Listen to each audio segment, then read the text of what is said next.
Hey everyone, welcome back to Taking Back Monday. I am so excited that you decided to say goodbye to the Sunday scaries and hello to the future of meaningful work. And I'm even more excited to introduce you to my new friend, Jill. Jill, welcome to the podcast. Thank you. Thank you very much. I'm delighted to be here.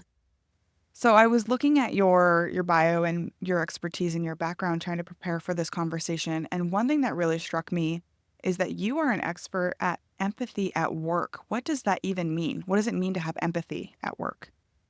Oh, that's such a great question. Well, we specialize in improving conversations within organizations.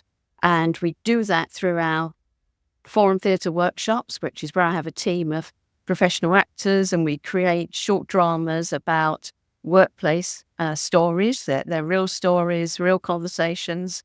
And our delegates, who are our audience, they can interview the characters to find out more information in terms of the background, and then they can redirect the scenario. So we co-create the solution to the problem that plays out in our short dramas, and our audiences absolutely love it. It's a lot of fun, but more importantly, it's just a great way to learn because they are taking on some really practical skills. They're thinking about improving all of those interactions through what people say, their tone of voice, their facial expression, and so on. And then we really get to the heart of what makes a difference. And it's so important because, there's so many managers out there that haven't received that type of skills development or training. And they're the ones that can end up in a really difficult situation when they've got to manage a tricky conversation. And, we want to skill managers so that they can have effective conversations and get the best from their teams and prevent the problems from escalating. That's the best place to be in, isn't it? To be able to have the skills so that you can quickly have a conversation and prevent things from escalating. So just to come back to your question, sorry, about empathy, we developed a model some time ago, which we call ECA, which stands for Empathy, Care, Action. And what we were looking to do was to find a way to bring compassion into organizations. So we noticed that this was a hot topic of discussion amongst HR leaders and other people around how could we improve culture and how can we bring some compassion into the workplace. So we started to take a bit of a deep dive into what it meant to be compassionate and was it right for organizations? And interestingly, some of our clients started to put compassion into their value sets. And then it's like, whoa, so now you're saying that, that's an organizational value. So what does that mean in terms of behavior? And what we uncovered was that those three elements, empathy, care, and action, are all embedded within a compassionate response. So empathy, what we're talking about there is building rapport and trust really quickly. And we do that by paying the other person our full attention and listening. We're asking for their point of view, for their perspective on something. So that's enabling us to experience a bit of it from their perspective. And of course, in that, being non-judgmental, which is crucial to building that trust. So that's empathy, but it's also important to demonstrate that we care. And for that, we say it's not fluffy. It's really important. So we're saying to people, I want to understand your point of view because I care about what you think. I care about your contribution to this team. And as the manager of this team, I care that we're able to meet our targets, deliver what we need to for the business. So it's about caring about the other person, caring about them as a person, so their physical and mental well-being. It's caring about outcomes. what we need to deliver. And it's also an opportunity to find out what really matters to that other person. And I think sometimes this is something that gets missed. And it's just such a simple question we can ask, which is, what matters to you? In all of this, tell me what matters to you. And then to follow it up with, okay, and what really matters right now? Interestingly, we did a piece of research back in COVID. We went out to HR directors and we said to them, what matters to you at this time? And we got these important corporate messages back, which was, what matters to us is the health of the workforce, that the business is sustainable, that we get through this period, and so on. And then we said, okay, and what really matters to you right now? And then we really got to the heart of it, because it was about my health, my family, looking after the people I love. And so then we start to understand people's intrinsic motivations, and that makes a big difference to relationships and how we support teams and whether we can get engagement and create the environment in which people become motivated. And then the final piece, which is action. So for this, I was fascinated to learn that we're not being compassionate unless we take action. We have to take action. We can't just say, oh, yeah, I've been empathic. I've told them I care. No, we have to identify the right action and either take that ourselves on behalf of the other person or support them, enable them, empower them to do it for themselves. So yeah, I love the fact that, we've got to move to action. And that really suits, my own preference, because I think, we all need to be able to make decisions and take action, particularly in workplaces. And it's also about celebrating, how far we've come. There's always more to do, but don't lose sight of just what we've done to date, all the good things that we've achieved. Take some time to reflect on those and to celebrate those. So that's the model in a nutshell. And we've used that with our clients. We've used it with frontline staff, so people in public-facing roles, customer service type roles. And we've also used it with managers to help them go in on a Monday, have that difficult conversation, take back their week, as well as the Monday, and say, I'm not going to, spend the weekend worrying about it, because I know I've got the skills. I can go in, have a really good, effective conversation.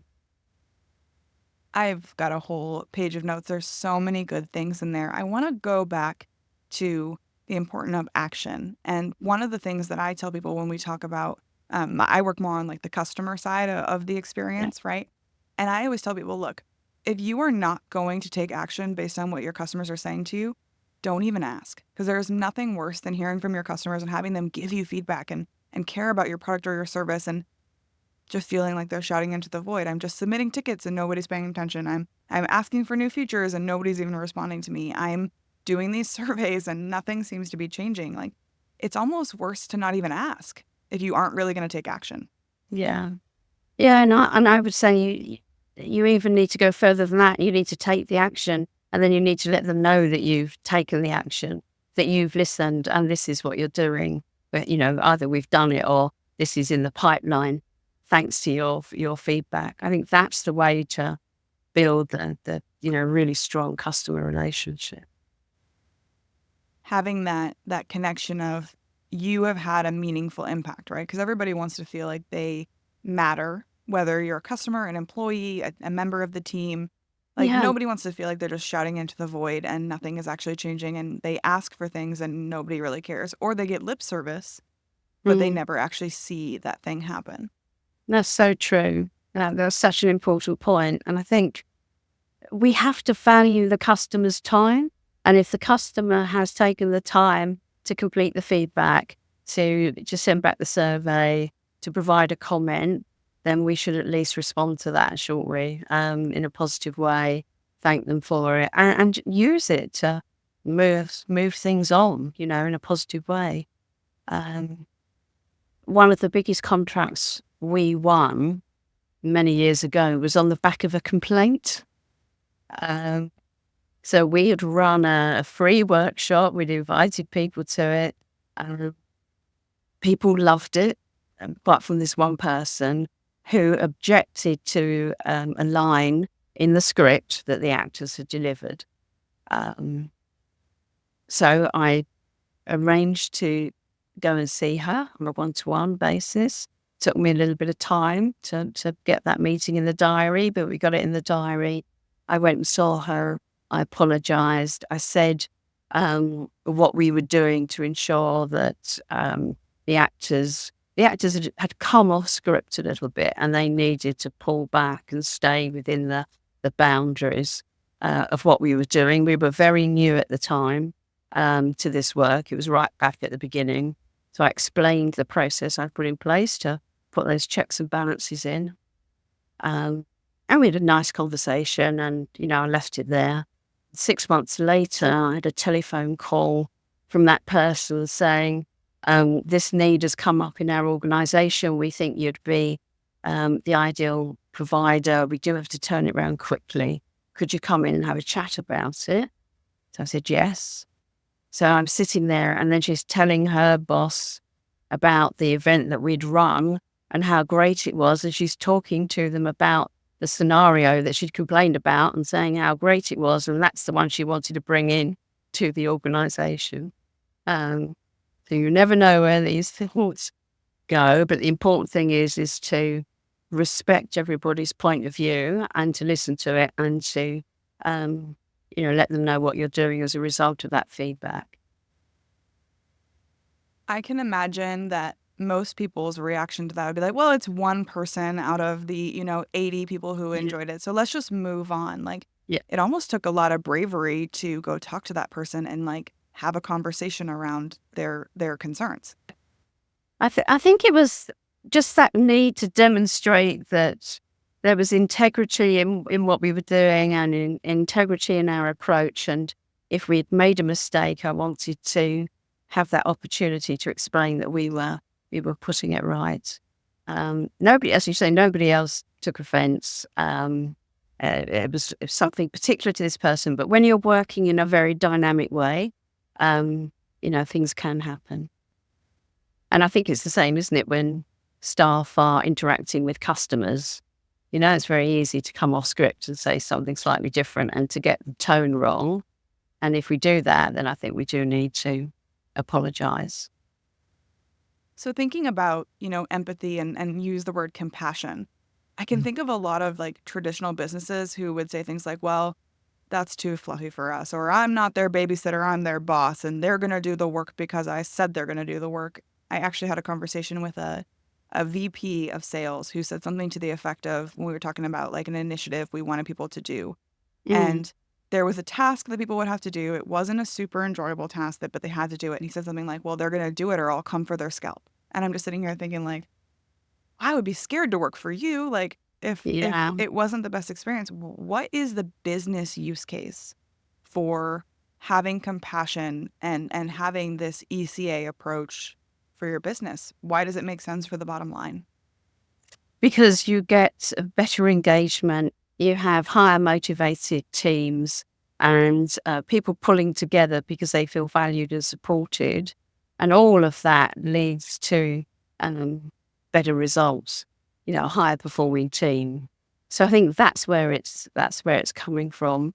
And I think from the neuroscience perspective, it's so important for people to feel safe at work, psychologically safe, and to enjoy their work, get the most out of it. As I said, to feel valued, to feel that they're connected to the purpose of the business, what the business is all about. And certainly, there's since COVID, there's been quite an issue around, engagement, hasn't there, within organisations. So I think ensuring that people feel valued and listened to makes a difference. Excuse me. And it doesn't cost anything other than a short amount of time and a willingness to engage. That's all it is, and a willingness to listen to the other person. And what we want, particularly in sales, what we want is positive energy. You know, it's so much easier to sell, isn't it? If we create that vibe, that great energy where people love being part of that team and wanting to contribute and to be there. It's so difficult if if it feels oppressive.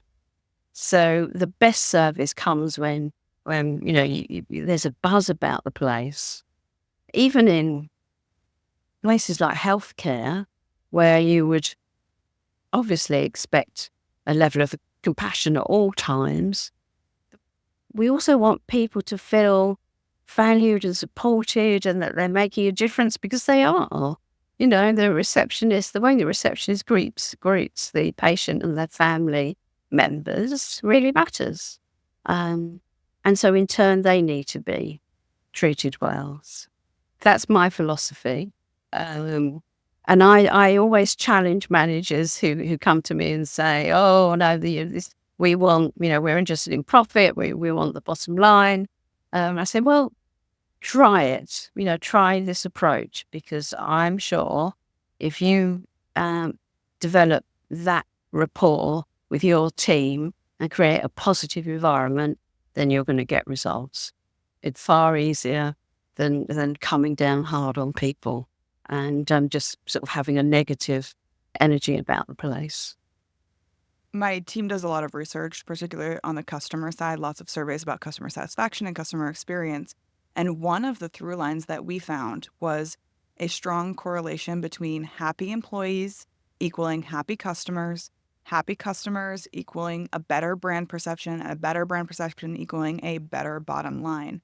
And one of the things that we're finding now in our research is, there was a lot of talk a while ago around quiet quitting for your employees, Mm, people who have just kind of like given up. And you mentioned yeah, psychological safety.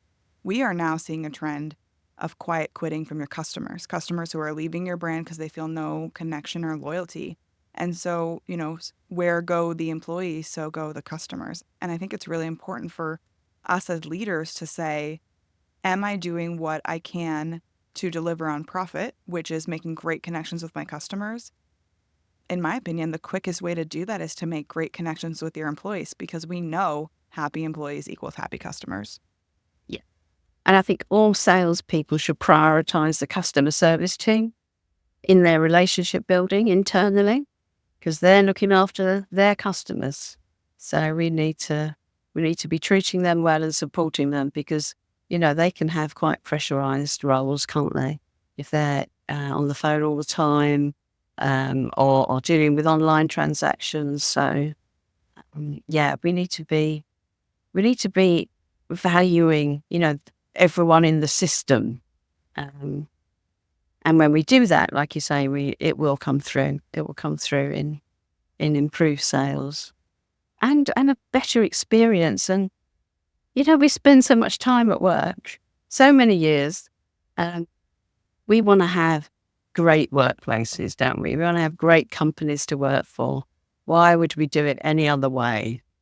So If I'm going to spend more than half of my life working and then the other, 30% thinking about work when I'm not there, why yeah, wouldn't we all want to have a place that we're proud to be a part of, living in a system that makes us better, and by making us better makes everything we're trying to do as an organization better? Who doesn't want that? exactly. Yeah, who doesn't want that? So we have a tradition here on Taking Back Monday. We really want to know who inspires you. So in your experience with all of the incredible thought leaders you've had a chance to meet or to hear from, who is really taking back Monday? Oh, so who am I thinking about? We have some really great clients, And one particular client, so a very large healthcare organisation here in London, and their complaints team really took it back, because when their new team was formed, there was a lot of outstanding complaints, and they have done the most amazing job at addressing those. And we supported them in developing a whole range of resources, digital resources, because they've got a very large workforce with thousands, and all to support people to prevent complaints, address complaints, and provide those better patient staff interactions at the very beginning of the patient journey, which is when they call on the phone, when they come in for an appointment. And I've met some really awesome people on that journey, and that piece of work's now up for an award, NHS Trust in London. They've done a really fantastic job. I love that. And if someone's really connecting with you, Jill, they want more of you, they want to learn more about your approach to empathy and compassion at work, where can they find you online?